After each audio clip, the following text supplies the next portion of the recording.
C'est good en arrière? Parfait, c'est parti, mon kiki. Est-ce que vous m'entendez sur vidéo? On me demande. Ah ouais? Ça, c'est parce que je parle pas assez fort. Le son ne marchait pas? Ben, si jamais il y a des gens qui commentent, ouais, puis que tu vois que les gens commentent qu'ils n'entendent pas, ben, on le saura qu'ils n'entendent pas. Hein? Ben oui. On est rendu au cours 8. Ça veut dire qu'on approche de la deuxième moitié. Ben, on est dans la deuxième moitié. On approche la fin. L'épître aux Romains ce soir. Grosse épître. Moi, je suis excité. C'est vraiment un super belle épître. C'est probablement mon livre préféré de la Bible. Je ne sais pas si on a le droit de dire ça. On a le droit de dire ça? On a le droit de dire ça? OK, je l'ai dit trop tard. Présentement, c'est mon livre préféré. Donc, on va faire un mot de prière avant.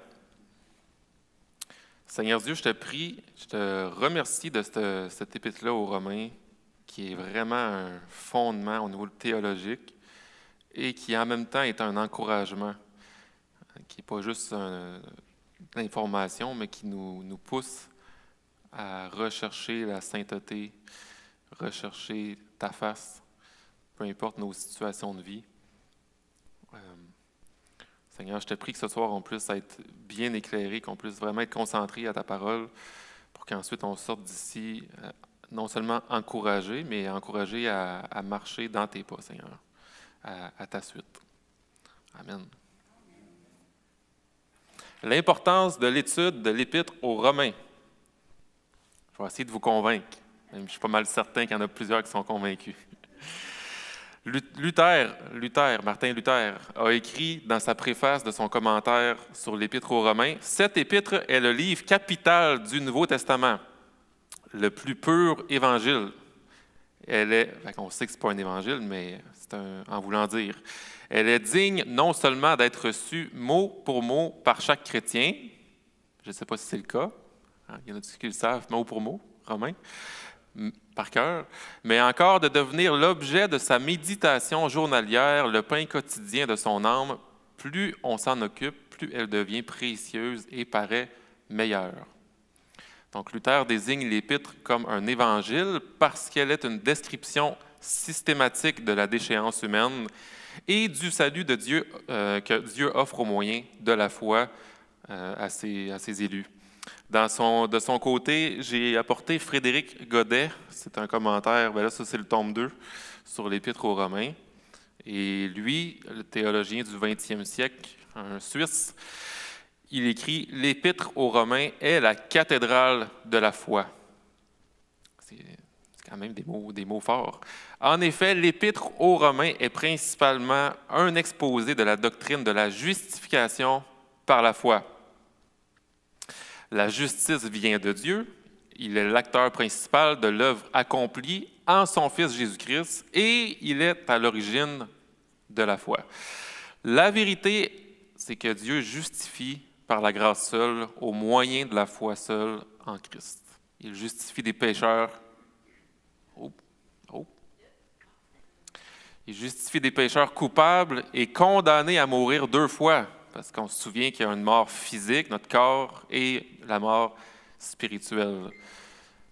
Plusieurs personnages connus ont été frappés par la doctrine de la justification par la foi.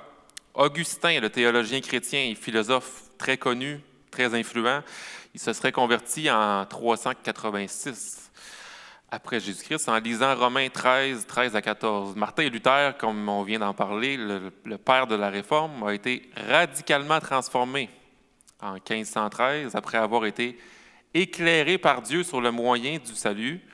Il comparait Psaume 31 à Romains 1, 17, Habacuc 2, 4, va dire « Le juste vivra par la foi ».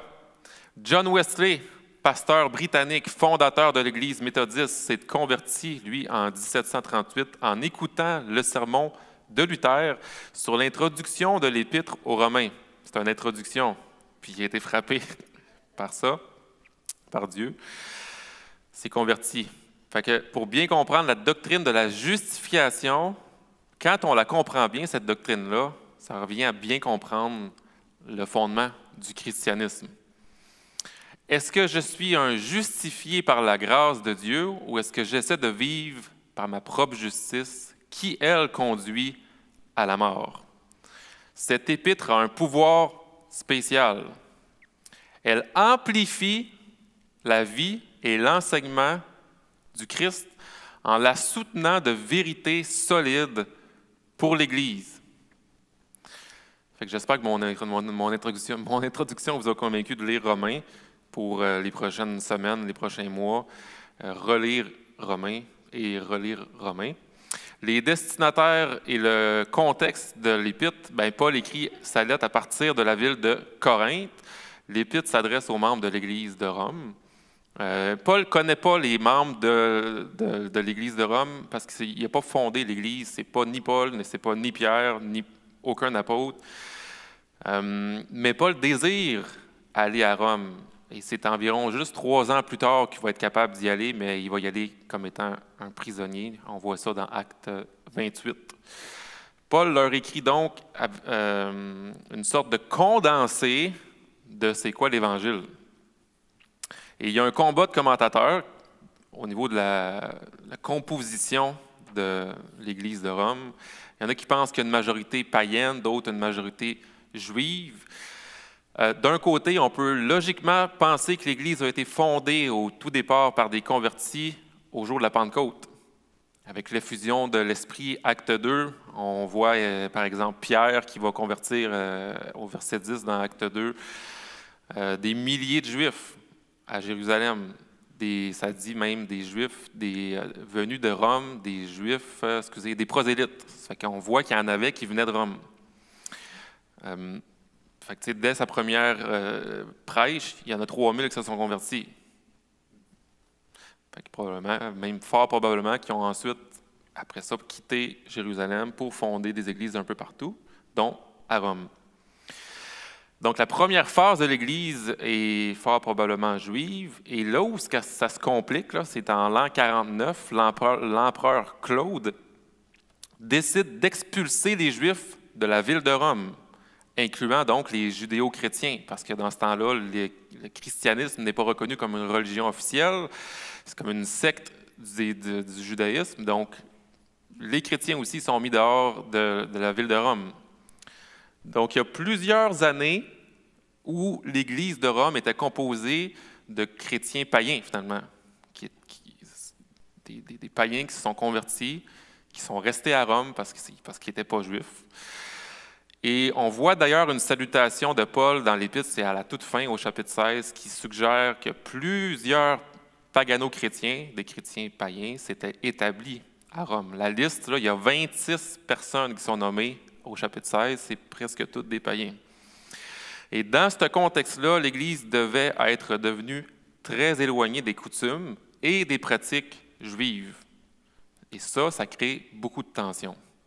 Parce qu'il y a un autre événement, un revirement de situation qui survient quelques années plus tard, en l'an 54. Les Juifs sont autorisés à revenir à Rome, incluant donc les judéo-chrétiens, qui retournent à leur église locale.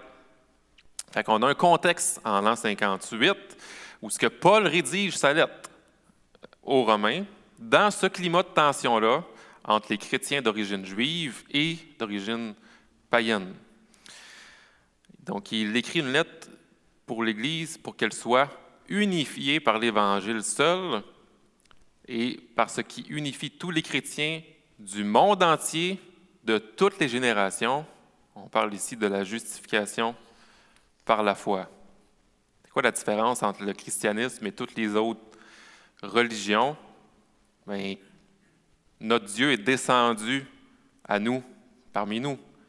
Puis la justification par la foi vient dire qu'on n'a pas à monter la montagne céleste pour espérer être sauvé. Il est descendu de Sion, de sa montagne, pour venir nous offrir le salut. Et donc la justification par la foi, c'est lui qui descend et par son œuvre accomplie, quand on met notre foi en cette œuvre, on est sauvé, ce qui est complètement différent. C'est pour ça que c'est central dans le christianisme. C'est complètement différent de monter une montagne pour essayer d'être sauvé. Et donc, justification par la foi, centrale au christianisme. Un fait intéressant est que quand Paul écrit à l'Église de Rome, contrairement à plusieurs de ses épîtres, comme Galates ou comme Corinthiens, il n'écrit pas pour s'attaquer à un danger qui est imminent, comme on va voir Corinthiens la semaine prochaine, où est-ce qu'il va s'adresser aux problématiques concrètes des Corinthiens. Malgré les tensions, l'Église semble quand même globalement prospère ou dynamique, parce qu'il est écrit au verset 8 que leur foi est renommée dans le monde entier. Ils sont pleins de bonnes dispositions, remplis de toute connaissance et capables de s'exhorter les uns les autres. On voit ça à la fin, chapitre 15. Paul va plutôt renforcer et approfondir leur foi au niveau théologique. Donc, quelques mots sur la ville de Rome. Rome, c'est la capitale et la ville la plus importante de l'Empire romain. Et du temps de Paul, la ville comptait plus d'1 million d'individus. Dans ce temps-là, c'était beaucoup, beaucoup de monde. C'était une grosse ville. Rome, au 1er siècle, c'est la ville florissante qu'on voit dans les films, tu sais, dans les films historiques, là, parce qu'on voit les grandes constructions, le palais de l'empereur, le forum, le cirque, le Colisée, et ainsi de suite. C'est une ville qui est fière de ses constructions et de ses innovations technologiques. Et les Romains peuvent facilement tomber dans cette, on pourrait dire, auto-justification ou cette indépendance-là à Dieu. On n'a pas besoin de Dieu dans ce contexte-là, parce qu'il y a beaucoup d'attractions ailleurs et d'innovation. Ça peut ressembler un petit peu à ce qu'on vit au niveau de l'Amérique. L'auteur, c'est l'apôtre Paul, et sa théologie, son vocabulaire et son esprit sont ceux de Paul aussi, fait qu'on est pas mal certain que c'est l'apôtre Paul qui a écrit Romains, qui aurait écrit cette lettre, j'ai dit tantôt en 58, mais c'est entre 56 et 58. Et d'ailleurs, Paul, il a la nationalité romaine parce que Paul, c'est son nom romain. Comme l'appel de Paul est vers les païens, ben, Dieu fait bien les choses de l'avoir, qu'il soit né avec une nationalité romaine. Le thème principal, je l'ai dit, c'est la justification par la foi. Le juste vivra par la foi. La structure qu'on va voir aujourd'hui, la lettre est composée, on va voir 4 parties. La première partie va du chapitre 1 au chapitre 4. C'est la révélation de la justice de Dieu. La deuxième partie, c'est le chapitre 5 jusqu'au chapitre 8, une nouvelle humanité. Chapitre 9 à 11, c'est l'accomplissement de la promesse de Dieu envers Israël. Chapitre 12 à 16, c'est l'Évangile qui unifie l'Église. Fait qu'on va commencer, chapitre 1 à 4, la révélation de la justice de Dieu. Paul commence avec une des intros les plus longues des Épîtres. Il se présente comme un apôtre choisi par Dieu pour propager l'Évangile de Jésus et décrit Jésus comme étant le roi d'Israël, le Messie promis qui a été ressuscité des morts. Cet Évangile, Dieu l'avait promis auparavant par ses prophètes dans les Saintes Écritures. Il concerne son Fils qui, en tant qu'homme, est né de la descendance de David et qui, du point de vue de l'Esprit Saint, a été déclaré Fils de Dieu avec puissance par sa résurrection. Jésus-Christ, notre Seigneur. Fait que selon Romains, l'Évangile, c'est une puissance de Dieu pour sauver les gens qui mettent leur confiance en lui et elle révèle la justice de Dieu. En effet, c'est l'Évangile qui révèle la justice de Dieu par la foi et pour la foi. Comme cela est écrit, le juste vivra par la foi. La justice de Dieu, le mot est important pour la compréhension de l'Épître au complet. Il décrit le caractère de Dieu qui fait toujours ce qui est juste et ce qui est droit et bon. La justice de Dieu, ça décrit le caractère de Dieu qui fait toujours ce qui est juste, droit est bon. Autrement dit, il est fidèle pour honorer ses promesses.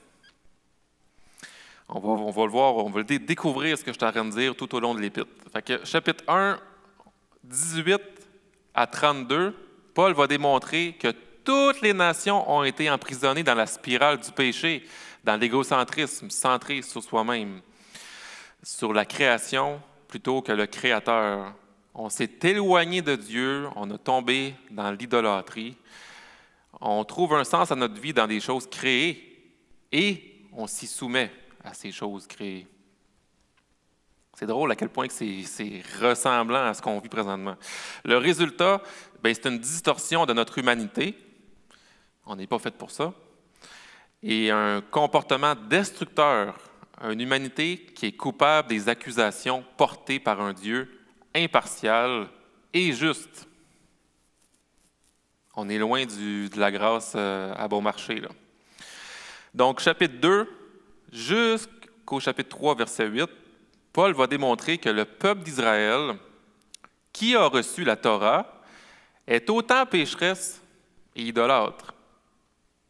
Israël, on pourrait dire qu'elle est en faillite morale, tout comme le reste de l'humanité. Parce que je pense que je ne l'ai pas dit.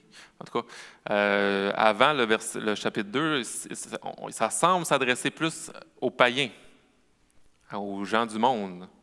Mais ensuite, au chapitre 2, Paul va commencer à parler directement aux Juifs, en voulant dire, vous n'êtes pas mieux que les autres. Vous n'êtes pas mieux que le reste de l'humanité.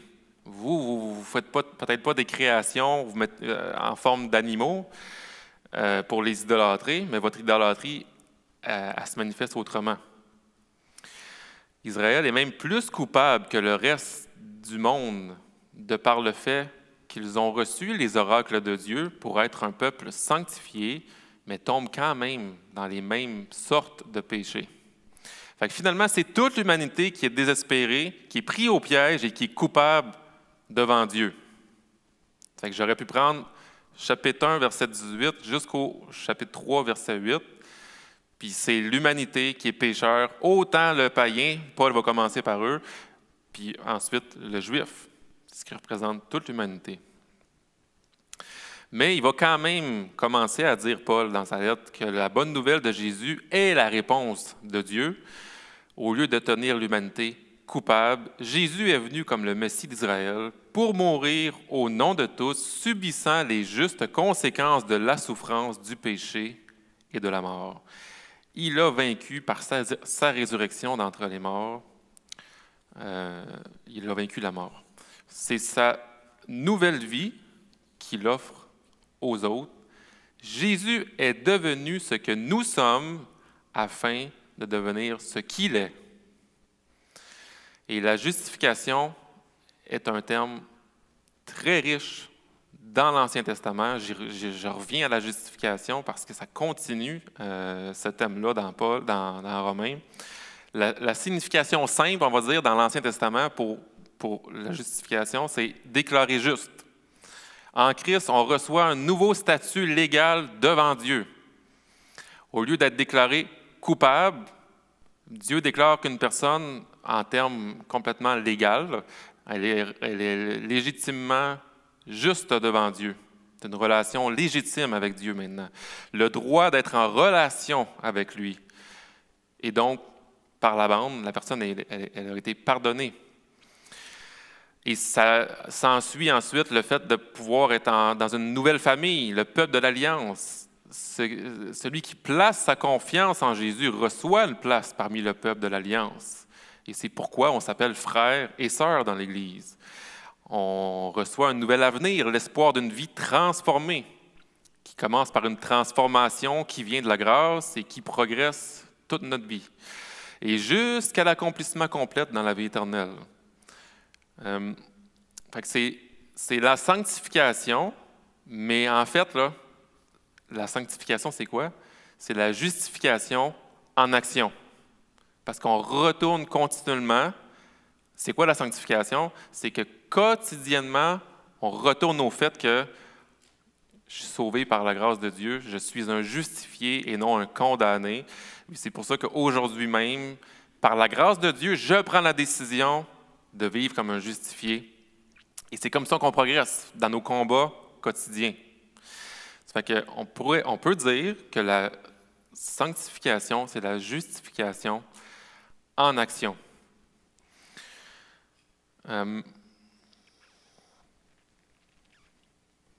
OK. La justification est un don de Dieu pour ceux qui, par la foi, sont en Christ. Et Dieu nous appelle à vivre constamment selon notre salut de justifié, comme je viens de le dire. Ça veut dire en sorte qu'on n'a plus rien à prouver à personne, finalement. Tout est accompli. Ça fait du bien, ça, de ne plus avoir cette pression-là de devoir plaire à tout le monde, de devoir être une personne qui est meilleure que les autres ou peu importe. Bien, être sevré devant Dieu, avec Dieu, c'est être calme dans notre vie parce qu'on n'a pas besoin d'être plus ou moins ou on a simplement une identité en Christ. Puis ça se finit là. On a parlé, Pasteur Denis puis Pasteur Aaron, aujourd'hui, du fait qu'il y en a que quand qui se convertissent, ben c'est des gens qui sont, par exemple, du monde qui font de la moto, des motards. C'était ça l'exemple tantôt. Mais quand que tu te convertis, est-ce que tu vas commencer ben, ça dépend de ce que tu fais, là, mais mettons que tu fais de la moto, vas-tu commencer à tout vendre parce que tu es devenu chrétien pour t'acheter le kit parfait du chrétien, c'est-à-dire une petite Bible avec une enveloppe de cuir, puis une petite chemise carottée avec un nœud papillon, puis là, tu t'en viens à l'église. Puis là, parce que tu es chrétien. Non, Dieu te prend où ce que tu es, comme dans ton identité. Puis oui, il y a des choses qui vont changer, mais extérieurement, puis même au niveau de la personnalité, on est ce qu'on est. Pourquoi je dis ça, hein?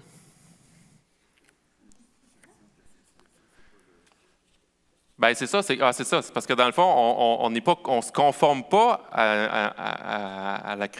au christianisme, c'est qu'on est sanctifié parce qu'on est justifié et on avance là-dedans, mais on n'est pas en train de dire « t'es chrétien, tu changes du jour au lendemain selon ce que tu étais dans ton identité ». C'est pas ça que ça veut dire. C'est pas de la conformité, c'est de la transformation. Donc, OK. C'est à cause que je parlais du point de ne pas prouver. On n'a plus besoin de prouver rien à personne. Bon, ben la personne qui était justement en train de faire de la moto, là, puis il va juste continuer à en faire sans que ce soit son identité première. La seule chose qui va changer, c'est sa perspective. C'est Dieu avant toute chose. Mais il va continuer à vivre sa vie, puis c'est bien correct, là. Chapitre 4. Qui peut faire partie de la famille de l'Alliance de Dieu? C'est qui ce monde-là? Bien, Paul remonte à l'histoire d'Abraham dans Genèse 15. Aucune loi de la Torah avait été donnée au temps d'Abraham. Right? On voit qu'Abraham est justifié, déclaré juste devant Dieu. Comment ça? Bien, il est marqué qu'Abraham crut aux promesses de Dieu et fut déclaré juste. On voit ça dans Genèse 15 au verset 6. Abraham eut confiance en l'Éternel et qui le lui compta comme justice ou imputé à justice. Abraham est devenu le père de la famille de la nouvelle alliance de Dieu qui s'étend par tout le monde. Et cette famille est composée de Juifs et de non-Juifs qui ont le même type de foi et de confiance dans celui qui a accompli la promesse de Dieu, que la promesse que Dieu avait faite à Abraham, c'est-à-dire « Je vais vous envoyer un sauveur », qui, nous, on sait, c'est Jésus, le Messie. Donc, jusqu'à maintenant, la partie 1, qui était du chapitre 1 au chapitre 4, on a vu la révélation de la justice de Dieu. Chapitre 1, toute l'humanité est prise au piège dans le péché. On a besoin d'être sauvé. Particulièrement, ça s'adresse particulièrement aux païens. Chapitre 2, cette rédemption n'arrivera pas en essayant d'obéir aux lois de la Torah. Ça s'adresse particulièrement aux Juifs. C'est plutôt le caractère juste de Dieu qui l'a poussé à sauver le monde à travers la mort et la résurrection de Jésus. Et chapitre 4, Dieu crée une famille fondée sur la foi comme peuple de la nouvelle alliance appartenant à Dieu. Là, il y a assez de stock pour un épître là-dedans. Puis on est juste au chapitre 4. La partie numéro 2, on va voir chapitre 5. On va se rendre jusqu'au chapitre 8. J'ai dit tantôt que c'était la nouvelle humanité. Paul veut montrer que la justification transforme toutes les parties de notre existence. On voit au chapitre 5 la justification par la foi qui crée une nouvelle humanité. Fait que Paul retourne au premier personnage humain de l'histoire biblique, Adam, qui veut dire humanité. Adam veut dire humanité. Adam et toute l'humanité à sa suite ont choisi le péché et l'égocentrisme. Tout le monde fait face au jugement de Dieu. On est devenus des esclaves du péché et influencés par le péché. Et c'est quoi le salaire du péché? C'est la mort. On voit un contraste donc important entre Adam et entre Jésus, qui est le nouvel Adam, dans Romains 5, au verset 15 à 17. Mais il y a une différence entre le don gratuit et la faute. En effet, si beaucoup sont morts par la faute d'un seul, la grâce de Dieu et le don de la grâce qui vient d'un seul homme, Jésus-Christ, ont bien plus abondamment été déversés sur beaucoup. Il y a une différence entre ce don et les conséquences du péché d'un seul. En effet, c'est après un seul péché que le jugement a entraîné la condamnation, tandis que le don gratuit entraîne l'acquittement après un grand nombre de fautes. Si par un seul homme, par la faute d'un seul, la mort a régné, ceux qui reçoivent avec abondance la grâce et le don de la justice régneront à bien plus forte raison dans la vie par Jésus-Christ lui seul. Amen. Fait que Jésus se tient à la tête de cette nouvelle humanité qui est transformée par son œuvre. Et Paul rappelle que de suivre Jésus signifie qu'ils doivent abandonner leur ancienne humanité d'Adam et entrer dans la nouvelle humanité en Jésus-Christ. Et il va le faire en utilisant des gros points théologiques. Là, on est au chapitre 6, où est-ce qu'il va faire l'allusion, il va dire au niveau du baptême, qui est le symbole de la transition entre l'ancien Adam et le nouvel Adam. Il va dire l'ancienne humanité est morte avec Jésus. La nouvelle est ressuscitée avec lui. Quand on place notre confiance en lui, notre vie devient liée à celle de Jésus. On est libéré de l'esclavage du péché pour devenir un humain qui peut aimer qui? Aimer Dieu et son prochain. Nous savons que notre vieil homme, au verset 6 à 8, chapitre 6, nous savons que notre vieil homme a été crucifié avec lui afin que le corps du péché soit réduit à l'impuissance et qu'ainsi nous ne soyons plus esclaves du péché. En effet, celui qui est mort est libéré du péché. Or, si nous sommes morts avec Christ, nous croyons que nous vivrons aussi avec lui. Ensuite, au chapitre 7, on voit le but de la loi donnée à Israël. Quand Paul utilise le mot « loi », il parle souvent dans d'autres passages de l'histoire et du message des 5 premiers livres, le Pentateuque de la Bible. Sauf qu'ici, au chapitre 7, il va plus se référer spécifiquement aux commandements, aux lois précises, des 613 commandements de l'Ancien Testament. Et il va poser comme la question, c'est quoi l'objectif de tous ces commandements de la Torah? C'est la loi de Dieu. Fait qu'elle est bonne. Les commandements sont bons. La loi est bonne. Il montrait à quel point, il montrait quelle était la volonté de Dieu à propos de la façon dont Israël devait vivre. Mais Israël, dans la désobéissance et l'esprit de rébellion, ont rompu les commandements, l'alliance. Donc, même quand Dieu donne des règles claires, morales à son peuple, ça ne résout pas le problème de la nature pécheresse dans le cœur de l'homme. Et en réalité, ces règles-là font le contraire. Ils rendent Israël encore plus coupable par leur désobéissance. Le péché détourne le cœur humain, et même si on a des règles pour entrer en relation avec Dieu, on va désobéir. Fait que c'est la preuve l'alliance doit être basée sur plus grand que la loi. Jésus n'est pas venu abolir la loi, il est venu l'accomplir. Romains 7,7. Que dirons-nous donc? La loi est-elle péché? Certainement pas. Mais je n'ai connu le péché que par l'intermédiaire de la loi. Je sais que je suis pécheur parce que je sais que j'enfreins la loi. Au chapitre 8, il va donner la solution. Les commandements de la Torah ont agi comme une loupe qui agrandit quelque chose qui existe réellement, mais qu'on voit mieux, qui manifeste clairement le problème de la condition humaine et de sa nature pécheresse. Mais Jésus, le représentant d'Israël, a payé de sa propre vie.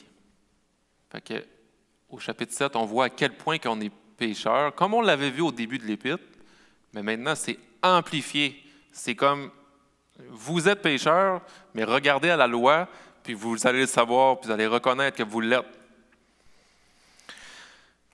Mais Jésus, c'est ça, au chapitre 8, ça va dire que c'est le représentant d'Israël, puis il a payé de sa propre vie à travers sa mort et sa résurrection. Il a vaincu la mort et le péché. Voyez-vous à quel point c'est un évangile, cette épître-là? Ça parle continuellement du fait qu'on est pécheur, puis qu'on a besoin d'un sauveur, puis qu'il se trouve en Jésus-Christ. Il va parler à des gens qui connaissent plus ou moins de l'Église de Rome pour les affermir dans l'Évangile, à quel point qu'on a tellement de besoin d'entendre, nous aussi, l'Évangile constamment. Et maintenant, Jésus a répandu son Saint-Esprit parmi sa nouvelle famille pour transformer les cœurs, pour qu'on puisse vraiment réaliser l'appel de tous les commandements de la Torah, c'est-à-dire, qu'est-ce qui résume la loi? Aimer Dieu et aimer son prochain.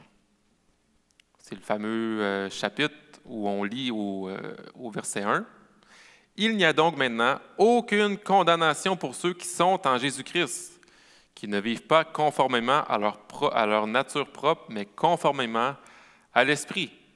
En effet, la loi de l'Esprit qui donne la vie en Jésus-Christ m'a libéré de la loi du péché et de la mort. » La loi de l'Esprit qui donne la vie en Jésus-Christ m'a libéré de la loi du péché et de la mort. Et nous permet, par Christ, d'aimer Dieu et notre prochain. Autrement dit, la loi, c'est l'instrument de la justice de Dieu. Celui qui accomplit la loi est juste devant Dieu. Si là, il y avait quelqu'un qui était entré dans le monde, puis avait accompli la loi parfaitement, bien, cette personne-là aurait accompli la justice de Dieu. Mais Dieu est en train de dire qu'il n'y a personne qui est capable de faire ça. Puis même Jésus, de par le sermon sur la montagne, va mettre une coche de plus en disant « La loi dit de ne pas tuer, mais moi je vous dis, si vous avez une colère contre un frère, bien, c'est comme si vous étiez en train de commettre un meurtre. » OK? Fait qu'il y a la loi, puis il y a l'esprit de la loi. Parce que Dieu est saint, 3 fois saint. Donc, qui ici est capable d'accomplir cette loi-là? Personne. Tous coupables. Et dans le livre des Actes, on a vu qu'Étienne, le martyr, dans sa prédication, a affirmé que les chefs religieux juifs ont tué celui qu'il a appelé, comment il l'a appelé Étienne dans sa prédication? Il l'a appelé le juste. Jésus-Christ, il l'a appelé le juste. Il était en train de parler à des Juifs qui comprennent ce que ça veut dire, le juste. Jésus-Christ est notre justice. C'est celui qui accomplit parfaitement la loi de Dieu. C'est notre justice devant Dieu. Amen. Il a accompli la loi parfaitement. Et dans son humanité, il a pris la place de médiateur entre nous et Dieu. Et c'est pourquoi on lit au verset 4, ainsi, au chapitre 8, « Ainsi la justice réclamée par la loi est accomplie en nous, qui vivons non conformément à notre nature propre, mais conformément à l'Esprit. » On va rentrer dans quasiment un autre sujet. Ça fait que je pense que je vais prendre la pause tout de suite pour pouvoir se concentrer sur le chapitre 9 à 11. Ça fait qu'on va aller en pause tout de suite.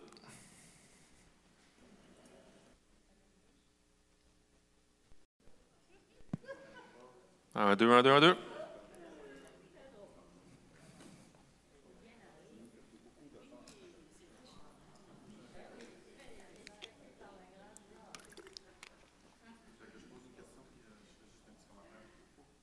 Là? Parfait. Aaron a une question, commentaire. Donc, la question que je me posais, c'est parce que on voyait que au verset chapitre 5, moi c'est la version sommaire que j'ai là, chapitre 5, verset 18, tantôt Maxime l'a survolé, ça dit « Ainsi donc, comme une seule faute a entraîné la condamnation de tous les hommes, un seul acte satisfaisant à la justice a obtenu pour tous les hommes l'acquittement qui leur donne la vie. » Mais on sait que ce n'est pas tout le monde qui va se prévaloir de cette justice parce que le verset suivant dit que c'est par l'obéissance d'un seul, beaucoup sont déclarés justes devant Dieu, mais pas tous. Mais pourtant, il a obtenu pour tous les hommes l'acquittement. Fait que je me posais la question si on pouvait dire que par l'œuvre de Jésus-Christ, tous les péchés sont, même ceux de ceux qui n'ont pas cru, sont déjà comme payés, mais que c'est juste appliqué à ceux qui croient. Parce que c'est la justice de Dieu, comme tu disais, pour ceux qui croient. Puis là, je pensais à la condamnation dans Jean 3, 18, où ça dit « Ceux qui n'auront pas mis leur confiance dans le Fils de Dieu sont déjà condamnés. » Mais là, quand tu regardes dans Romains 2 ou 3, Romains 2, attends, c'est ça, Romains 2 qui dit que, oui, c'est ça. Mais ceux qui ont péché en connaissant cette loi seront jugés conformément à la loi. Puis là, malgré ça, au verset 16, ça dit « Tout cela paraîtra le jour où, conformément à l'évangile que j'annonce, Dieu jugera par Jésus-Christ tout ce que les hommes ont caché. » Fait que ça revient aussi à la question de dire, c'est Jésus qui va être le tranchant. Si tu n'as pas pris Jésus, tu es condamné par la loi. Si tu as pris Jésus, tu es déjà plus condamné par la loi.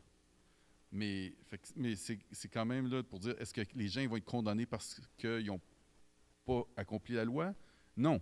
Ils sont condamnés parce qu'ils n'ont pas cru, mais parce qu'ils n'ont pas cru, ils vont être jugés selon la loi qui les condamne. C'est peut-être complexe, mais ça aide à voir comment nous autres, on est vraiment, on est sortis de toute cette histoire-là qui est comme vraiment un charabia légal où tu dis, non, je suis coupable, pas coupable, non. C'est comme, tu sais, quand quelque chose va en cours, puis finalement, il dit, ça a été rejeté par le juge, non, on n'en parle même plus, là, c'est plus... non, même pas un acquittement, c'est comme, ça ne passera pas en cours. Tu sais, il cancelle ça, il dit... Révoqué ou quelque chose de même. Nous autres, on dirait que c'est ça. Tandis que les autres, c'est là qu'eux autres sont comme... Là, ils sortent les gros dossiers, puis ça monte. Tandis que nous autres, c'est même plus une question. Fait que ça démontre encore plus, j'ai l'impression, comment Dieu est bon. Même c'est un questionnement, mais ça roule, là, mais je ne sais pas trop. Ben, même du côté des chrétiens, le jugement vient pour nous aussi, va dire Apocalypse. Donc, peut-être que de manière imagée, il y a des dossiers, mais qui vont... Donc, il y a une crainte qui peut s'emparer de nous au moment du jugement, qui va être complètement effacée par le fait que « mais tu es justifié, mais Christ a payé pour toi ».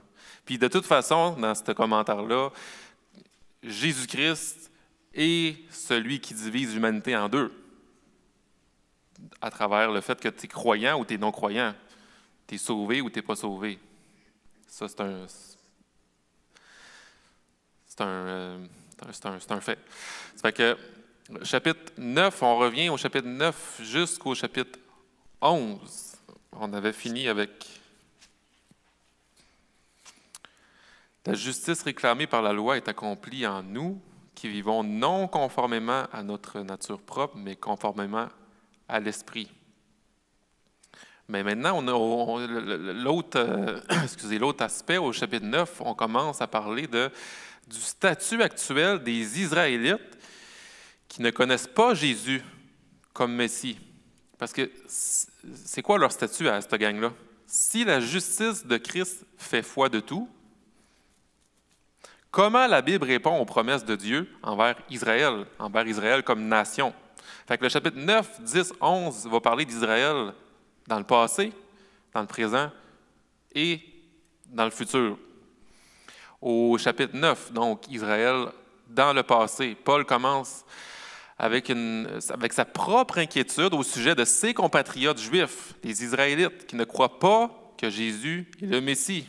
« J'éprouve une grande tristesse et j'ai dans le cœur un chagrin continuel. Oui, je voudrais être moi-même maudit et séparé de Christ pour mes frères, pour qu'ils se convertissent, mes propres compatriotes, les Israélites. » Paul nous rappelle qu'être simplement un Israélite de naissance, un descendant physique d'Abraham, ça n'a jamais automatiquement fait d'une personne un membre de l'alliance de Dieu. Il nous montre en fait comment Dieu a toujours sélectionné un sous-ensemble de la famille d'Abraham afin de transmettre la promesse. Ce n'est pas que la parole de Dieu soit sans effet, au verset 6. Non, car ceux qui sont issus d'Israël ne sont pas tous d'Israël. Et bien qu'étant de la descendance d'Abraham, ce ne sont pas tous ses enfants. Au contraire, il est dit, c'est par Isaac qu'une descendance te sera assurée. Ça signifie que ce ne sont pas les descendants simplement biologiques qui sont enfants de Dieu, mais que ce sont les enfants de la promesse qui sont considérés comme sa descendance. Que dirons-nous donc? Dieu serait-il injuste? Là, on est au verset 14. Certainement pas. En effet, il a dit à Moïse, « Je ferai grâce à qui je veux faire grâce, et compassion à qui je veux avoir compassion. » Ainsi donc, ça ne dépend ni de la volonté des efforts de l'homme ou de la chair, mais de Dieu qui fait grâce.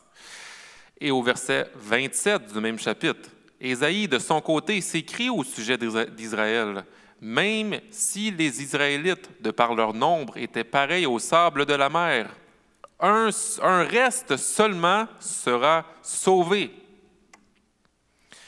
En effet, le Seigneur accomplira pleinement et rapidement sa parole sur la terre. Et comme Ésaïe l'avait prédit, si le Seigneur de l'univers ne nous avait pas laissé une descendance, nous serions devenus comme Sodome. Nous aurions été semblables à Gomorrhe.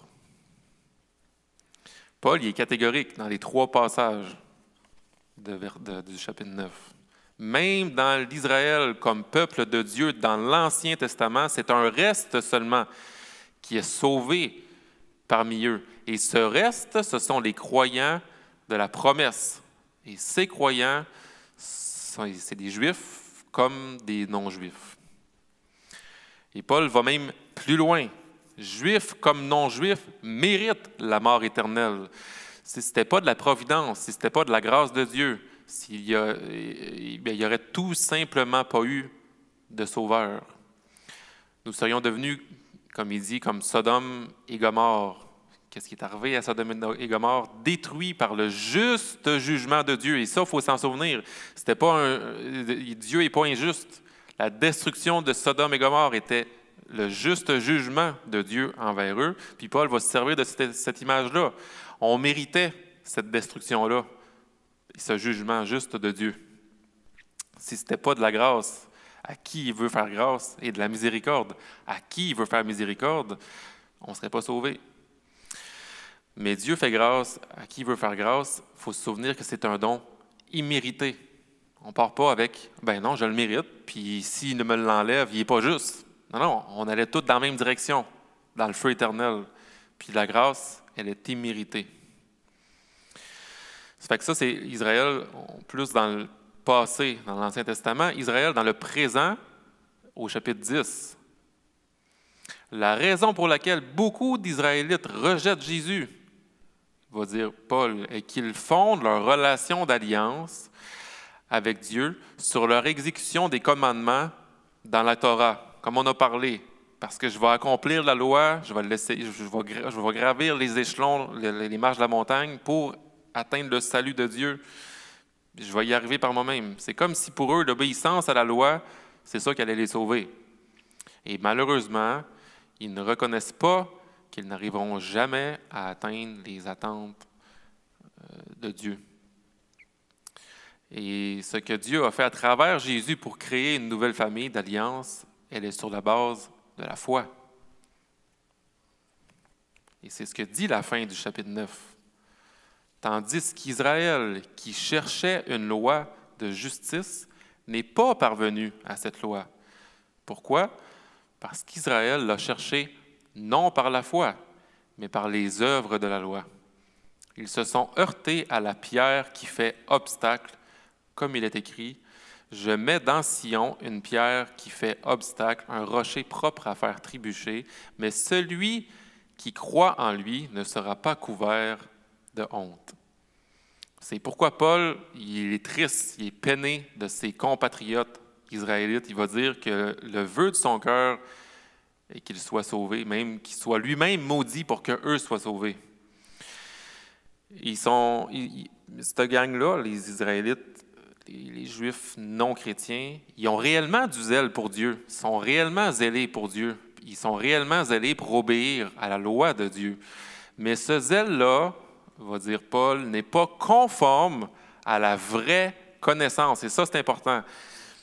On peut se tromper soi-même par un zèle qui est dirigé dans la mauvaise direction. Puis il y a des exemples, il y a tellement d'exemples historiques par rapport à ça. J'en ai sorti 3. Les croisades catholiques faites au nom de Dieu. Okay? Au nom de Dieu, des bannières au nom de Dieu, on y va. C'est un zèle pour Dieu qui n'est pas selon la vraie vérité, la vraie connaissance. Au niveau de l'islam, le djihad veut dire la guerre sainte. Il y a des islamistes radicaux qui font le djihad, qui est une guerre sainte au nom de qui? De Allah, de leur Dieu. Et donc, au nom de Dieu, on va faire la guerre. C'est un zèle, mais qui n'est pas selon la vraie connaissance. Et l'apôtre Paul, en tant que pharisien zélé, persécute l'Église de Christ au nom de Dieu, en acte, qu'on a vu la semaine passée. Fait qu'encore une fois, c'est un zèle. Le gars, il connaît sa Bible, puis il veut comme défendre Dieu. Fait qu'il va persécuter l'Église de Christ, le Fils de Dieu. Ce sont des exemples extrêmes, mais qui représentent bien notre cœur religieux. Ces exemples-là sont extrêmes, mais pour chacun de nous, ça représente ce qu'on est comme étant religieux. Et ce cœur est religieux et tortueux, veut atteindre et faire sa propre justice par soi-même, au nom souvent d'un système de valeurs ou d'un système de règlement. On a besoin de ce système-là, mais qui, en fait, qui est un prétexte pour se sentir bien par rapport à notre propre justice. Et ce zèle-là, il n'est pas conforme à la vraie connaissance. Et la vraie connaissance, elle s'obtient comment? Bien, par une vraie relation avec Dieu, que seul l'Évangile peut nous donner. Parce que l'Évangile, qu'est-ce que fait l'Évangile dans nos vies? Il va transformer les cœurs. Ézéchiel 36 nous le rappelle, on connaît le passage. « Je vous aspergerai d'eau et vous serez purifiés, le Saint-Esprit. Je vous purifierai de toutes vos impuretés et de toutes vos idoles. Je vous donnerai un cœur nouveau et je mettrai en vous un esprit nouveau. Je retirerai de votre corps le cœur de pierre et je vous donnerai un cœur de chair. C'est mon esprit que je mettrai en vous. Ainsi, je vous ferai suivre mes prescriptions, garder et respecter mes règles. C'est de par son esprit qu'on a obtenu, qu'on a le pouvoir de suivre ses prescriptions. C'est par son esprit qu'on est capable, parce que j'ai dit tantôt qu'on n'était plus sous le pouvoir de l'esclavage du péché. Et c'est de par un cœur nouveau qu'on peut vivre dans la véritable connaissance aussi, qui produit non pas un zèle violent et de terreur, mais un zèle d'amour de Dieu et du prochain. C'est juste ça, là, c'est assez révélateur. Si ton zèle t'amène à être violent puis terrorisant pour les autres autour de toi, il n'est peut-être pas selon la vraie connaissance. Mais un zèle, selon Dieu, va produire l'amour de Dieu et l'amour du prochain. Et ça, même si le prochain continue de pécher autour de toi. Autrement dit, on aime Dieu parce qu'il nous a aimés le premier et on pardonne les autres parce que nous aussi, on a été pardonnés. C'est important de reconnaître qu'on a ce pouvoir-là. On a ce pouvoir-là à cause du Saint-Esprit qui est en nous. On pourrait dire que, en réalité, dans le Jardin d'Éden, quand Dieu a créé Adam et Ève, ils avaient un libre arbitre de choisir le bien et le mal. Mais dès que l'humanité est entrée dans l'esclavage du péché, tous nos désirs, nos pensées sont portés vers l'indépendance à Dieu et dans l'idolâtrie et dans le péché. Et là, comme on n'est plus esclave du péché, on retourne dans une situation où, par l'Esprit, on a le choix. Est-ce qu'on pêche plus en étant chrétien? Non, on pêche encore, mais on n'est plus des pécheurs dans notre identité. C'est-à-dire qu'on a le choix, réellement, en Christ, de pécher ou de vivre selon la volonté de Dieu. Jusqu'au jour où est-ce qu'on atteigne les cieux, que l'Évangile soit consommé au ciel. Excusez, je cherche mes mots par rapport à ça. Mais à ce moment-là, dans le royaume de Dieu, on n'aura plus le choix non plus. On n'aura plus le choix de ne plus pécher. C'est-à-dire que tous nos désirs vont être dirigés vers la gloire de Dieu et on ne péchera plus. Vous comprenez? Fait qu'on s'en va vers là. Et donc, quand je dis qu'on aime Dieu parce qu'il nous a aimés le premier et on pardonne les autres parce que nous aussi, on a été pardonnés, c'est pas qu'on le fait tout le temps, mais on a ce choix-là, on a ce pouvoir-là de le faire par l'Esprit. Et l'apôtre, il est en train de dire qu'on soit juif, qu'on soit non-juif, l'obéissance à une liste de règles, de commandements, mais sans relation avec Dieu, ça mène à la perdition. Et les compatriotes juifs de Paul fondent leur relation d'alliance avec Dieu sur leur exécution des commandements dans la Torah. Donc ça, c'est présentement, Israël présentement. Israël dans le futur. Quel sera le futur d'Israël? Est-ce que Dieu a oublié Israël? Donc d'emblée, on peut déjà dire que Dieu n'a pas oublié les Juifs parce que beaucoup de Juifs connaissent Jésus comme Messie. Il y a des milliers de Juifs d'abord qui se sont convertis le jour de la Pentecôte, comme on a vu dans le livre des Actes. Mais d'autres l'ont rejeté et d'autres le rejettent encore. Il ne faut pas oublier que Dieu a utilisé, ça c'est important de le dire, a utilisé ce rejet pour ses propres objectifs. Paul lui-même, dans le livre des Actes, a reçu l'appel de Dieu de se tourner vers les païens. Suite à quoi? Suite au rejet massif des Juifs. Et ça a permis à l'Évangile de se répandre de plus en plus loin dans le monde entier, dans le monde païen. Et donc, c'est ça qui a rendu la famille d'Abraham encore plus grande et plus multi-ethnique. C'est ce rejet-là des Juifs. Fait que Dieu s'est servi du rejet des Juifs pour étendre l'Évangile. Et en Romains 11, on voit aussi l'image d'un grand olivier, un arbre. Et l'arbre est l'image de la famille de l'alliance de Dieu. Et de cet arbre, il y a des branches coupées qui représentent les Juifs réfractaires à Jésus, ces branches coupées-là. Et c'est aux Israélites, pourtant, qu'appartient l'adoption, la gloire, les alliances, la loi, le culte, les promesses, les patriarches, c'est dans Romains 9,4. Mais ils rejettent ce à quoi tout leur héritage pointe vers la même chose, c'est-à-dire le Messie à venir, qui est Jésus-Christ. Ils ne l'ont pas reconnu. Et par ce rejet, ils sont châtiés par Dieu. Donc, autant que Dieu se sert du rejet, autant que c'est un châtiment de Dieu, il y a aussi des branches dans cet arbre-là, des branches sauvages qui ont été greffées à l'arbre. Et ces branches sauvages-là, Paul nous explique que c'est les non-juifs qui ont cru au message de l'Évangile et qui ont été donc intégrés à la famille de Dieu. Des branches sauvages greffées à l'arbre qui représente l'alliance de Dieu. Et donc, la nuance sur laquelle les théologiens ne s'accordent pas, il y a vraiment un débat, c'est qu'en Romains 11, Paul semble dire ensuite qu'un jour, Jésus sera reconnu par son propre peuple, les Juifs. Romains 11, 25. En effet, je ne veux pas, frères et sœurs, que vous ignoriez ce mystère, afin que vous ne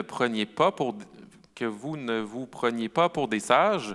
Une partie d'Israël est tombée dans l'endurcissement jusqu'à ce que l'ensemble des non-juifs soit entré. Et ainsi tout Israël sera sauvé. Comme le dit l'Écriture, le libérateur viendra de Sion et écartera de Jacob les impiétés, et telle sera mon alliance avec eux lorsque j'enlèverai leurs péchés. Et plus loin, au verset 28, en ce qui concerne l'Évangile, ils, les Juifs, sont ennemis à cause de vous, mais en ce qui concerne l'élection, ils sont aimés à cause de leurs ancêtres. En effet, les dons et l'appel de Dieu sont irrévocables. Donc, Paul, ici, semble croire au caractère et à la promesse de Dieu qui n'abandonnera pas le peuple qu'il s'est choisi dans l'Ancien Testament. Donc, il y a une source de divergence ici qui vient du fait que certains croient qu'Israël, en tant que nation, il y a une gang de monde qui pense que quand Paul parle d'Israël ici, il pense qu'Israël est spirituel. Donc, Paul, il serait en train de dire comme quoi les Juifs ont cru, d'autres non, et l'Évangile s'est répandu à travers les nations. Et donc, Israël, de Romains 11, serait le peuple de Dieu sauvé qui comprend autant les Juifs que les non-Juifs, ce qu'on appelle l'Israël spirituel. En d'autres mots, les Juifs ne sont pas oubliés en ce que certains d'entre eux ont cru. Et pendant que l'Évangile se répand aux nations païennes, d'autres Juifs vont se convertir. Et ce gang-là, on voit des gens, beaucoup de réformateurs, dont Jean Calvin, qui croient ce que je viens de dire. Puis dans un certain sens, le concept d'Israël spirituel est vrai, parce que le peuple de Dieu élu avant la fondation du monde, même avant qu'il naisse un seul juif ou un seul païen, bien, le peuple de Dieu était composé de juifs et de non-juifs. Fait que le concept d'Israël spirituel est correct. Sauf que le problème, c'est qu'ici, en Romains 11, Paul semble réellement et littéralement parler d'Israël en tant que nation. Et c'est là qu'il y a une deuxième gang de théologiens qui ne sont pas d'accord avec ma première interprétation. Et donc, Paul parlerait d'un mystère que Dieu veut révéler à l'Église de Rome, à savoir que le peuple juif, comme nation, le peuple juif serait d'une quelconque manière sauvé à la fin des temps. Même que le fait que les Juifs ne croient pas au Messie présentement, c'est un jugement contre la nation d'Israël, comme j'ai dit tantôt, mais un jour, sa grâce va s'étendre à eux, comme il l'a démontré envers les païens. Dans le livre de Frédéric Godet que j'ai apporté, il va dire, Paul veut dire que ce jugement lui-même, l'endurcissement des Juifs face au Messie, qui a frappé une partie de la nation, aura un terme. Dieu attend pour le faire cesser que la totalité des nations païennes ait fait son entrée dans le règne de Dieu. Israël aurait dû être l'instrument de Dieu pour introduire tous les autres peuples dans l'Église du Messie. Ils ne l'ont pas fait. Donc, pour châtiment, c'est l'inverse qui a lieu. Ainsi que l'avait annoncé Jésus, les premiers seront les derniers. Autrement dit, les premiers dans le royaume de Dieu, c'est une gang de païens. C'est un royaume inversé. On aurait cru que c'était les Juifs, mais c'est les païens. Mais par contre, Dieu n'oublie pas son peuple, qui seront les derniers, mais ils vont quand même être là. Les premiers seront les derniers. Pour cette gang de théologiens-là, cette deuxième opinion-là, il est clair que Paul est en train de dire qu'à la fin des temps, Dieu n'oubliera pas les Israélites. Ils seront les derniers à rentrer massivement dans l'arche avant que Dieu ne ferme la porte du bateau pour le jugement final. Et les branches de l'olivier qui ont été coupées seront greffées à l'arbre à la fin des temps. Tout comme les branches sauvages que représentent les nations païennes sont greffées à l'arbre présentement. Fait que ce sera à vous de forger votre propre opinion par rapport à ce que je viens de dire si vous voulez étudier Romains 11. Mais, écoutez, une chose est claire et qui est super important à dire. Le but de Paul dans Romains 11, ce n'est pas de faire un débat. Okay? On peut être dans un camp, dans un autre camp, mais le but de Paul, il ne va pas écrire son épître pour faire un débat. Là. Il n'est pas là pour ça, pas en tout. Le but, on l'a dit tantôt, exhorter une Église qui vive des tensions entre Juifs, païens.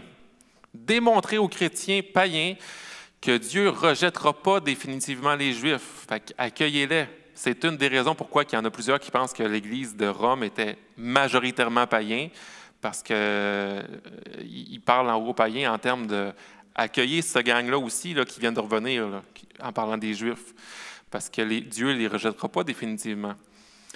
Et aussi démontrer aux Juifs chrétiens la grandeur du plan de Dieu pour la famille multiethnique des païens. Donc, d'un bord comme de l'autre, Paul, dans Romains 9 jusqu'à Romains 11, est en train de parler de l'unité entre Juifs et non-Juifs. C'est ça le vrai sujet. Le sujet, ce n'est pas un débat, là. Le sujet, c'est l'unité dans l'Église, à travers cet arbre-là, l'olivier, qui représente le peuple de Dieu. Et c'est dans cette ambiance-là qu'est écrit Romains 11, oui, mais que continue le reste des chapitres d'ailleurs, où Paul encourage l'Église à continuer à rechercher l'unité. Donc, chapitres 12 et 13. 12-13, on voit unifié par quoi? Par le pardon et par l'amour. Dans le chapitre 12 et 13, il nous montre que cette unité va venir d'un engagement à aimer et à pardonner. Et l'amour va être manifesté comme si tout le monde utilisait ses divers dons et talents pour servir les uns les autres à l'Église. Ce serait-tu merveilleux si on faisait ça? Et dans l'amour sera aussi manifesté quoi? L'humilité et le pardon, qui sont des manifestations de l'amour.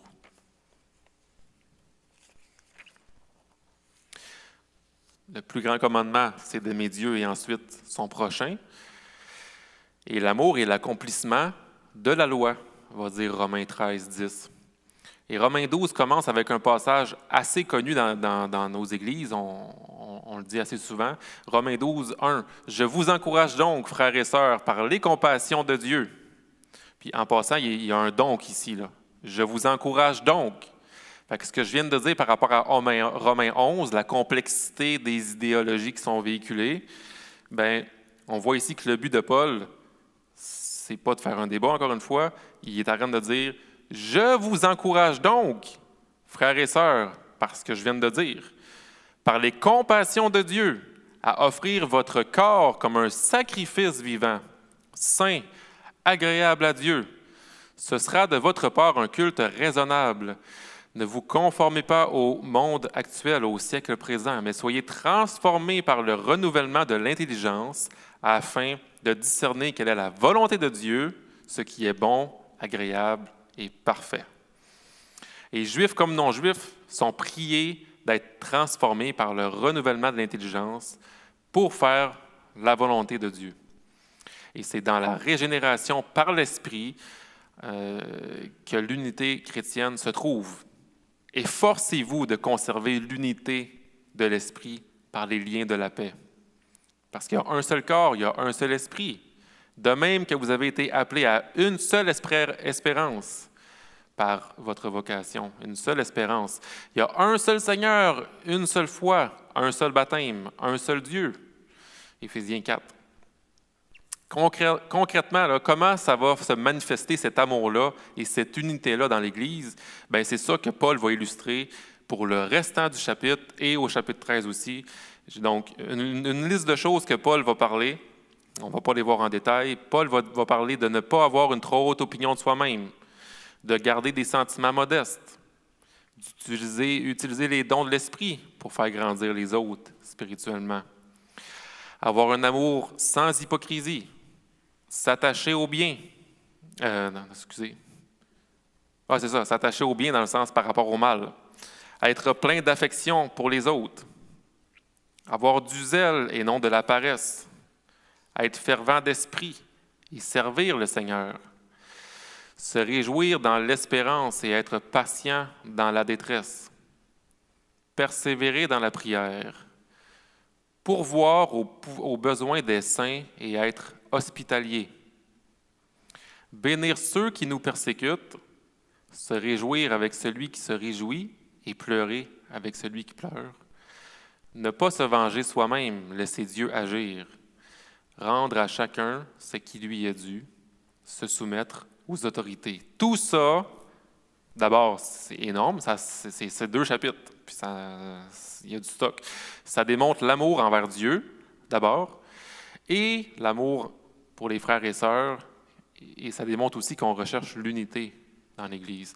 Et donc, l'unité des membres du corps de Christ, peu importe d'où ils viennent, ce qui est rendu possible par l'Esprit qui renouvelle notre intelligence et par notre responsabilité d'offrir notre corps comme un sacrifice vivant, saint, agréable à Dieu. Parce que au début de Romains 12, il y a les deux. Il y a le Saint-Esprit qui renouvelle notre entendement, mais Paul va dire aussi d'offrir notre corps comme sacrifice vivant, notre responsabilité, saint, agréable à Dieu. Et ce qui est de notre côté à nous, un culte raisonnable ou normal, c'est ce qu'on doit faire. Chapitre 14, 15, après avoir mis la table de l'unité dans l'amour, Paul va se concentrer spécifiquement sur les problèmes que créent les divisions ethniques dans l'Église romaine. Il va dire que ce sont des tensions, premièrement, par rapport à quoi? Bien, c'est par rapport aux règles diététiques, au niveau de la nourriture, au niveau des jours sacrifiés comme le sabbat. Donc, c'est les Juifs qui amènent des sujets pointus, mais les païens, ils sont plus ou moins d'accord. Il y a une tension entre les deux. Et c'est un des textes les plus puissants quand on se demande comment chercher l'unité dans l'Église par l'amour de Dieu. On va voir un extrait, versets 1 à 6 de Romains 14, qui va dire « Accueillez celui qui est faible dans la foi sans discuter ses opinions. L'un a la conviction de pouvoir manger de tout, l'autre, qui est faible dans la foi, ne mange que des légumes. Que celui qui mange de tout ne méprise pas celui qui ne le fait pas, et que celui qui ne mange pas de tout ne juge pas celui qui le fait, car Dieu l'a accueilli. Qui es-tu pour juger le serviteur d'un autre, qu'il tient bon ou qu'il tombe? Cela regarde son Seigneur, mais il tiendra bon, car Dieu a le pouvoir de l'affermir. » En d'autres mots, mêle-toi dans tes oignons. C'est un peu ça. Dieu est plus puissant que toi. L'un fait une différence entre les jours, un autre les estime tous égaux. Que chacun ait dans son esprit une pleine conviction. Celui qui fait une distinction entre les jours le fait pour le Seigneur, et celui qui ne fait pas de distinction le fait aussi pour le Seigneur. Celui qui mange de tout, c'est pour le Seigneur qu'il le fait, puisqu'il exprime sa reconnaissance à Dieu. Celui qui ne mange pas de tout le fait aussi pour le Seigneur, et il est reconnaissant envers Dieu. Bon, premièrement, c'est intéressant de voir un renversement dans le royaume, encore une fois. Celui qui est considéré comme fort dans la foi, dans ce passage-là, c'est le païen, qui est pourtant, il n'a pas reçu les oracles de Dieu, comme le juif.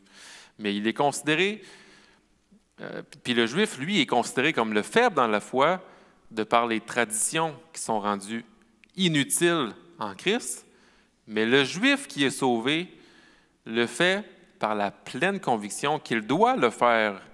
Et, il va nous dire le chapitre, il le fait pour le Seigneur de respecter, par exemple, le sabbat. Et donc, on peut se retrouver aussi, comme chrétien en 2023, parfois dans la catégorie du fort, parfois dans la catégorie du faible, dans la foi. Puis ça, ben ça dépend des domaines. On n'est pas dans un pleinement ou dans l'autre pleinement. Ça dépend des domaines ou des sujets. Et c'est là que la douceur et la grâce est importante entre frères et sœurs. Parce que Dieu travaille en chacun de nous progressivement. En Actes, ça a pris des visions claires. On se souvient de Actes où ce que Pierre a eu des visions claires pour comprendre qu'il y a la nourriture que lui considérait comme impure, bien Dieu la considère comme pure. Fait que Pierre, l'apôtre, ça y a pris quelque chose de manifeste puis de très clair pour comprendre ce genre de choses-là. Donc, on a besoin d'apprendre à respecter les différences des autres pour le bien de l'unité en Christ. On en parlait un peu pendant la pause, parce que l'unité en Christ, là, ça ne veut pas dire l'uniformité. Okay? L'unité en Christ ne veut pas dire l'uniformité. On n'est pas tous pareils. On n'est pas habillés tous pareils non plus, puis ce n'est pas le but. On n'a pas tous nos mêmes goûts, les mêmes goûts musicaux, par exemple. On n'écoute pas tous le même genre de musique. On n'a pas les mêmes convictions, des fois, par rapport à la consommation d'alcool, dépendamment de notre passé, puis de comment qu'on voit l'alcool, puis c'est correct. Comme j'ai dit tantôt, on n'a pas toutes la même pochette de protection de Bible, puis notre même chemise le dimanche matin. C'est pas ça le but. Si, là, il y avait un fervent catholique qui arrivait dans l'Église à un moment donné, puis qu'il veut devenir membre, il arrive, puis il commence à fréquenter l'Église. Puis après discussion avec lui, il semble réellement avoir compris et réellement avoir accepté le message de l'Évangile. Jésus est mort pour lui. Jésus, c'est le centre de sa vie. Tout va bien.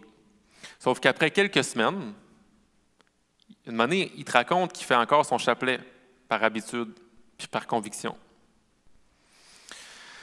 On sait que ce n'est pas utile, on le sait. Mais ce serait encore moins utile pour le frère qui vient d'arriver de le renier à jamais, puis de le jeter en dehors de l'Église, puis de le condamner au feu éternel. Ça, ce ne serait pas utile, hein? Fait que, c'est extrême, là, mais vous voyez ce que je veux dire? Puis en passant, ça ne veut pas dire qu'on ne peut pas jamais discuter de rien. Parce que là, on serait en train d'être coincé, puis non, je ne peux pas rien dire. Puis... Mais il y a deux principes que je t'arrête de parler, deux principes importants. Premièrement, ça prend une relation forte avec une personne, le frère ou la sœur, dans l'amour. Ça prend une relation forte avec la personne. Fait que ça prend du temps. On côtoie la personne, on apprend à la connaître, puis on n'arrive pas avec une brique et un fanal. Ça nous prend aussi personnellement une relation avec Dieu qui va produire dans l'amour assez d'amour pour tolérer, prier pour l'autre, être patient et parler quand c'est le temps de parler au temps de Dieu. Fait que je ne suis pas non plus en train de dire que c'est jamais, faut jamais rien dire. On va devenir des robots puis on va être coincé. Dernière remarque sur 14-15, les chapitres 14-15, il y a un danger de péché, en passant, autant pour le fort dans la foi que pour le faible dans la foi, parce que c'est dit que celui qui mange de tout ne méprise pas. Dans le fond, Paul est en train de dire, vous ne devez pas mépriser ceux qui sont forts dans... voyons. Celui qui mange de tout ne méprise pas. C'est ça qui est écrit. Donc, il y a un danger de tomber dans un libéralisme qui va engendrer du dégoût pour celui ou celle qui n'ont pas encore compris comme moi j'ai compris. Okay? Le libéralisme qui vient du fait que je suis sauvé, libre en Christ, je fais ce que je veux, mais lui, il n'a pas compris. Puis là, on se met une position élevée, puis qu'est-ce que ça engendre? Le mépris au lieu de l'amour. Fait que la liberté sert à la haine et non à l'amour dans ce cas-là. Et pourtant, Galates 5,13, vous avez été appelés à la liberté. Fait que c'est vrai. Seulement, ne faites pas de cette liberté un prétexte de vivre selon la chair, mais rendez-vous par amour, serviteurs les uns des autres. Mais il est aussi dit que celui qui ne mange pas de tout ne juge pas. Fait que là, on tombe plus dans une forme de légalisme et un désir de conformité absolue. Puis ça engendre quoi? Puis ça engendre le fait de se croire aussi au-dessus des autres et juger les autres qui, eux, ne font pas la même chose que moi dans mes traditions. Fait que d'un côté comme de l'autre, autant le légalisme que le libéralisme, c'est la même racine. C'est l'orgueil, c'est le jugement, c'est le mépris. Mais dans les deux cas, on peut tomber dans le péché. Chapitre 16, dernier chapitre. C'est plate, hein? Romain fini. La semaine prochaine, on refait Romain. Yeah. Bien, chapitre 16, c'est un mot de la fin, puis c'est un des mots de la fin les plus longs puis les plus personnalisés de toutes les épîtres. Ça paraît que Paul avait hâte d'y aller, puis ça paraît aussi que Paul était proche de ses collaborateurs parce que, je l'ai dit tantôt, là, mais il va énumérer 26 personnes, sans compter ceux qui vont dire « Je te salue, toi puis ta gang au complet ». Fait qu'il va parler de bien du monde. Puis ça, c'est en l'espace de 15 versets, là, les 26 personnes. La majorité de ces personnes-là sont païennes. Et il va faire aussi des recommandations qui nous permettent de se sentir comme sur place. Paul parle là, au chapitre 16, puis tu as l'impression d'être là puis de vouloir être là avec cette gang-là. Puis ça nous permet de comprendre qu'il y avait vraiment une vie dans cette Église-là, puis dans la nouvelle Église de Christ, avec des vrais enjeux, avec des vraies personnes, puis avec des frères et sœurs comme nous autres. Il termine son épître avec une dernière exhortation. Puis sa dernière exhortation rejoint le but de l'épître en général, qui est l'unité dans l'Église. Romains 16, 17 va dire « Je vous en supplie, frères et sœurs, méfiez-vous de ceux qui provoquent des divisions et font trébucher les autres en s'opposant à l'enseignement que vous avez reçu. Éloignez-vous d'eux, car de tels hommes ne servent pas Christ notre Seigneur, mais leur propre ventre. Par des paroles douces et flatteuses, ils trompent le cœur des gens simples. » Amen. Semaine prochaine, on va voir les 2 lettres de Corinthiens. Est-ce qu'il y a des questions?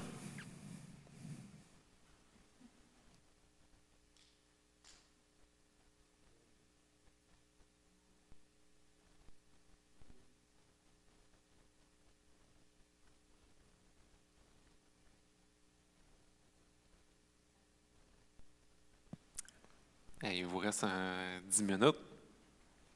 Pas de commentaires? Non?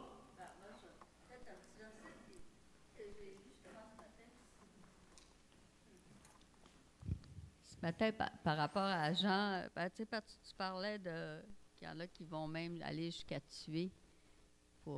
C'est ça, dans Jean 16, verset 2, ils disent « Ils vous excluront des synagogues, et même l'heure vient où quiconque vous fera croire, vous fera mourir, croira rendre un culte à Dieu. » Juste pour dire que ça confirme, je disais ça ce matin. Donc, vous fera mourir, croira rendre un culte à Dieu, en voulant dire que zéler au nom de Dieu, mais finalement, on fait le contraire de la volonté de Dieu. Puis c'est un danger aussi pour nous-mêmes. Oui? Ah, c'est tellement, hein? Sur la même lignée que ma sœur, justement, tantôt, quand tu parlais de Romains chapitre 10, je trouvais ça intéressant par rapport à ce que ça s'appliquait vraiment facilement aux musulmans, ce texte-là, mais pas seulement aux musulmans pour dire « Ah, ça nous décrit leur situation », mais si jamais on a témoigné à un musulman, je trouve que c'est vraiment intéressant parce qu'il parle de la question que premièrement, comme tu disais, qui ont un zèle, mais qui manquent de discernement. Mais après ça, il dit « En méconnaissant la manière dont Dieu déclare les hommes justes et en cherchant à être déclarés justes par leurs propres moyens, et c'est là que je trouve que c'est vraiment intéressant, ils ne sont pas soumis à Dieu en acceptant le moyen par lequel il nous déclare justes. » Puis l'islam, c'est le principe de la soumission. Puis le musulman, c'est celui qui se soumet. Et donc, quand tu témoignes à ton ami qui est musulman, tu lui dis, écoute, tu ne te soumets pas à Dieu parce que tu n'acceptes pas le moyen par lequel il nous déclare juste. Puis il continue un peu plus tard, il dit, voici comment Moïse définit la justice. Il dit, si tu te soumets à la loi, tu vas être jugé par elle. Puis après ça, il dit, bon, la parole de Dieu, c'est celle de la foi, c'est celle que nous annonçons. Il dit, en effet, si de ta bouche tu déclares que Jésus est Seigneur et tu crois que Dieu l'a ressuscité des morts, tu seras sauvé. Puis ça, c'est encore la question de dire, pour les musulmans, eux autres, c'est est-ce que Jésus-Christ est Seigneur? Ils ne comprennent pas ça. Ils pensent que Jésus-Christ, c'est un prophète comme un autre, mais non, c'est réellement Dieu, et c'est lui qui est Seigneur. Et aussi, ils vont dire que Jésus-Christ, il n'est pas mort, que Dieu l'a sauvé, etc., puis qu'il n'est pas ressuscité. Fait qu'ici, c'est vraiment la question de mort et ressuscité. Et là, tu vas être sauvé si tu confies ça. Et puis après ça, ça dit, en effet, l'Écriture dit, celui qui met en lui sa confiance ne connaîtra jamais le déshonneur. Puis pour le Moyen-Orient, la question du déshonneur, puis la question d'être honorable, puis de faire ce qui est bien, c'est super important. Fait que je trouve que c'est un texte qui pourrait vraiment s'appliquer facilement, là, puis tout sur cette question-là de la soumission.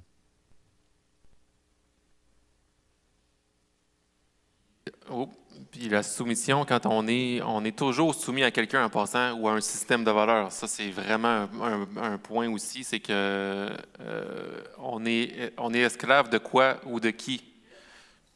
Puis ça, c'est fait que la soumission, là, quelqu'un qui va dire, ben, je suis libre, je suis libre, je suis libre, qui n'est pas chrétien, ben, il est dans le mensonge parce que son action, sa manière de penser, elle est soumise au système du monde, de la chair, de Satan. Autant que le chrétien, comme j'ai dit tantôt, quand on va être dans le royaume, on va être soumis, esclave, totalement de sa volonté, de sa gloire, de sa grâce, mais de manière à ce qu'on ne péchera plus jamais. Fait que c'est merveilleux pour nous. C'est un esclavage qu'on veut, qui est bon. À la semaine prochaine. Ça se levait pour partir. J'étais sûr que ça se levait pour partir. Mais moi, je m'en vais. Je voulais juste trouver que j'ai trouvé que c'était vraiment bien amené, avec des passages qu'on n'est pas habitué de lire, puis avec un beau fil conducteur par rapport à la foi versus les rites, en fin de compte. Oui, c'est ça. Je trouve bien apprécié.